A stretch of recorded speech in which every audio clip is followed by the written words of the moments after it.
जन समस्याओं को लेकर महानगर कांग्रेस का हल्ला बोल। भाजपा सरकार और महापौर को घेरा गया। शहर की बदहाल यातायात व्यवस्था, बंदरों के आतंक, यमुना प्रदूषण और स्मार्ट मीटर की धांधली के खिलाफ बुधवार को महानगर कांग्रेस कमेटी ने गांधी पार्क पर विशाल धरना प्रदर्शन किया। पूर्व विधायक प्रदीप माथुर ने प्रशासन को चेतावनी देते हुए कहा कि यातायात व्यवस्था ध्वस्त होने से स्थानीय नागरिकों का जीना दुर्लभ हो रहा है। सरकार श्रद्धालुओं के साथ स्थानीय हितों की रक्षा करे, अन्यथा आंदोलन उग्र होगा। वहीं महानगर अध्यक्ष यतेंद्र मुकद्दम ने मौजूदा महापौर पर भ्रष्टाचार के गंभीर आरोप लगाते हुए उन्हें भूमाफियाओं का मददगार बताया। प्रदर्शनकारियों ने नगर निगम पर जन समस्याओं की अनदेखी का आरोप लगाते हुए प्रशासन को ज्ञापन सौंपा। इस दौरान कांग्रेस कार्यकर्ताओं ने भाजपा सरकार के खिलाफ जमकर नारेबाजी की। देखिए, भ्रष्ट महापौर की कारगुजारियों के खिलाफ महानगर कांग्रेस आज यहाँ धरना दे रही है। कारगुजारियां ये हैं कि भूमाफियाओं से साठगांठ करके नगर निगम की बेशकीमती जमीनों को खुर्द-बुर्द किया जा रहा है, जो आम जनता की पब्लिक प्रॉपर्टी है।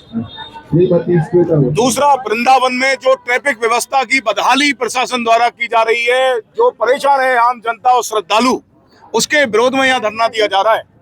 तीसरा, बंदरों की समस्याएं, जो प्रशासन मैं समझता हूं कि मुख्य दर्शक बिल्कुल बना हुआ है और बंदरों ने जीना हराम कर दिया है वृंदावन के निवासियों का और क्षेत्रवासियों का और श्रद्धालुओं का। चौथी, बहुत ही आस्थावान समस्या है मां यमुना की। मां यमुना में जिस तरीके से नगर निगम द्वारा गंदे नाले और सीवर का पानी डाला जा रहा है, देखिए, यमुना जी को शुद्ध करना किसी के बस की बात नहीं है। यमुना जी तो अपने आप हर साल अपने आप को शुद्ध कर लेती है जब बाढ़ आती है।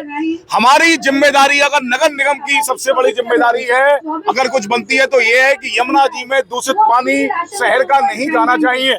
उसको रोकने का प्रयास, उसको सीवर ट्रीटमेंट के माध्यम से, उसको ट्रीटमेंट प्लांटों के माध्यम से उसको फिल्टर करने का प्रयास, ये जिम्मेदारी नगर निगम की है और नगर निगम ने बिल्कुल इससे अपने आप मुंह फेर रखा है।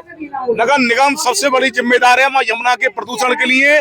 मां यमुना जो आस्था का केंद्र है लाखों करोड़ों लोगों का, मैं समझता हूं कि हर ब्रजवासी के दिल में मां यमुना बसती है और उसकी आस्था पर अगर चोट की जा रही है तो वो नगर निगम और मथुरा के भ्रष्ट महापौर के द्वारा की जा रही है।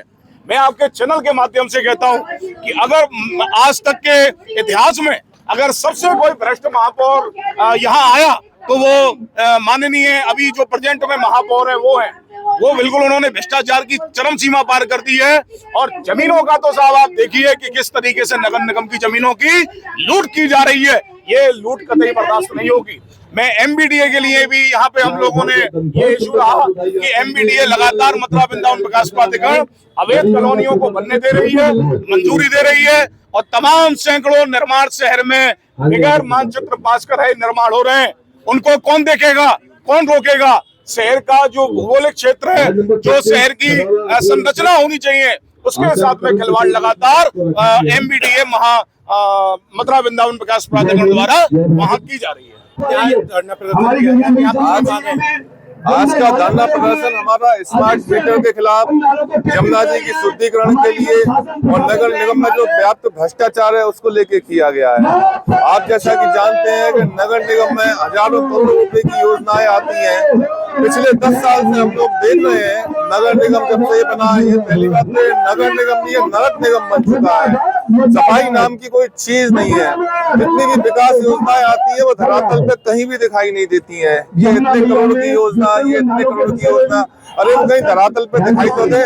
मैं अपनी खुद की बात बताऊं, वार्ड नंबर 70 जो कि एक क्रीम वार्ड है, जहाँ बिहारी, जिसको बिहारीपुरा बोला जाता है, और बांके बिहारी मंदिर, राधा वल्लभ मंदिर, राधा दामोदर, श्याम सुंदर, बड़े बड़े मंदिर उस क्षेत्र में आते हैं। उस क्षेत्र के लिए नगर निगम में 75 कर्मचारी, सफाई कर्मचारी लगा रखे हैं। लेकिन आप उस वार्ड में जाकर के देखें तो इतनी गंदगी इतनी व्याप्त है कि वहाँ पे जो तीर्थ यात्री लोग, परदेशी लोग आते हैं, वो अपने नाक में कपड़ा रख के चलते हैं, उनका बदबू आ जाए। अब माननीय योगी मोदी जी जो हमारे सिरमौर हैं, जो बता रहे हैं, अब तो गंगोत्री से लेकर यमुनोत्री से लेकर गंगा सागर तक अब इन्हीं की सरकार है। यमुना जी की शुद्धि के लिए हम चाहते हैं ये कुछ अब करें। पहले ये कांग्रेस पार्टी को दोष देते थे कि कांग्रेस की सरकार है हरियाणा में, हम क्या करें। आज हरियाणा में भी इनकी सरकार है, उत्तराखंड में भी इनकी सरकार है, दिल्ली में भी इनकी सरकार है, उत्तर प्रदेश में भी इनकी सरकार है, पश्चिम बंगाल और बिहार में भी आज इन्हीं की सरकार है। तो अब मैं चाहूंगा जल्दी से जल्दी ये यमुना गंगा प्रदूषण मुक्त हो और व्याप्त भ्रष्टाचार जो नगर निगम का भ्रष्टाचार है, इस पर रोक लगे। हमारे महापौर जी की आप कार्यशैली को, कार्य प्रणाली को अच्छी तरह जानते हैं कि वो क्या कर रहे हैं।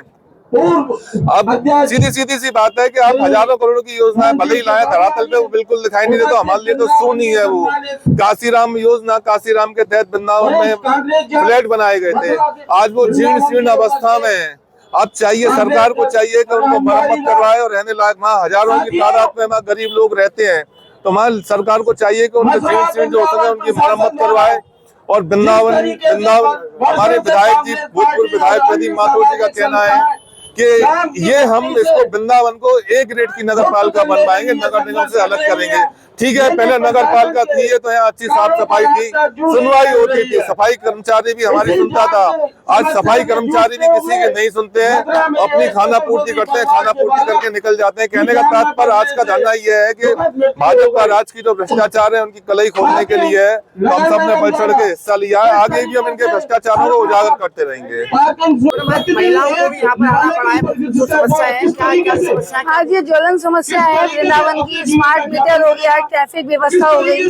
स्मार्ट मीटर में आप ये सोचिए, उत्तर प्रदेश की आबादी 24 करोड़ है, उसमें से 16 करोड़ जो आबादी है वो राशन पर निर्भर है। मतलब 10 में से 6 लोग राशन पे डिपेंडेंट है। अब वो क्या वो बिजली का बिल भर पाएंगे स्मार्ट मीटर का? सरकार ने स्मार्ट मीटर लगा तो नहीं है, पर वो बिल कैसे भरेंगे? नौकरी पेशा लोग, व्यापारी लोग, उन्हीं को इसका हर्जाना भुगतना पड़ेगा। अराजकता फैलेगी। छोटू सिलेंडर के दाम इतने बढ़ गए हैं कि आदमी सोच नहीं सकता, अप्रत्याशित तौर पे बढ़ चुके हैं। उसका जिम्मेदार कौन है? ये सरकार ही है। आप देखिए, सरकार नारी सशक्तिकरण के लिए बात कर रही है। नारी सशक्तिकरण में बाबा जी और जिन्होंने अपनी पत्नी छोड़ी हुई है, वो नारी सशक्तिकरण के बारे में क्या जाने? गृह से तपोवन है, वो क्या समझे? उनके मन की बात या तो ईश्वर समझ सकता है या वो स्वयं जान सकते हैं। आज वृंदावन की जन समस्याओं को लेकर, जिसमें कि आप स्मार्ट मीटरों को भी देख रहे हैं, किस तरीके से घर में जो गरीब पक्ष के लोग हैं उनके बिल किस तरीके से आ रहे हैं। और यमुना शुद्धिकरण के लिए, वृंदावन में जाम की समस्या के लिए आज कांग्रेस पार्टी अपना जन आक्रोश या नगर निगम चौराहे पर इसका एक आंदोलन कर रही है। हम चाहते हैं कि वृंदावन में ट्रैफिक की समस्या का समाधान हो, यमुना हमारी अवरल है। और जिस तरीके से आज नगर निगम का मेयर जो इस तरीके की हरकत कर वृंदावन का जो विनाश करना चाहते हैं, उस विनाश को रोकने के लिए हम आज जन आक्रोश रैली का आयोजन हमने किया है, जिससे इनकी आंखें खुलें। जिस दिन हमारी सरकार आई, हम आपको निश्चित तौर पर बताते हैं, वृंदावन पहली जैसी स्थिति में आपको फिर दिखेगा और यमुना जी भी अवरल बहेंगी। ये लोग झूठे लोग हैं। भारतीय जनता पार्टी झूठ बोलकर इस सरकार में आई है। और आप देखते हैं, बंगाल में भी चुनाव हुआ, ज्ञानेश कुमार की वजह से ये लोग जीते। जिस तरीके से चुनाव आयोग इनकी हेल्प कर रहा है, एक ना एक दिन राहुल गांधी के बब्बर से इनको पकड़ लेंगे और पकड़ लेकर इनको जेल में भेजेंगे और वृंदावन की स्थिति एक बार और अच्छी होगी, एक बार फिर आनंद में। देखिए, हमारे मथुरा वृंदावन के अंदर और हमारे बीच में महिला मोर्चा जिलाध्यक्ष बिजली विभाग द्वारा जबरन गरीबों के घरों में व अन्य घरों में एक स्मार्ट मीटर लगाया जा रहा है, जो कि स्मार्ट मीटर जिस गति से चलता है कि उसके 10-20 हजार रुपए एक व्यक्ति के महीने का बिल आ रहा है। आखिर इस सर्दी गर्मी में अगर लोग एक पंखे के नीचे भी सो रहा है उसका भी 5,000 रुपए का बिल आता है। और किस तरीके से अपना जीवन यापन करेंगे जो कि उनकी आय नहीं है इतनी। और एक मायावती कॉलोनी है जिसको कहते हैं काशीराम नगर। काशीराम नगर में से लोगों के घरों में से मीटर उठा दिए गए हैं और जबरन मीटर जो है स्मार्ट मीटर लगाया जा रहा है। वो लोग काफी त्रस्त हैं।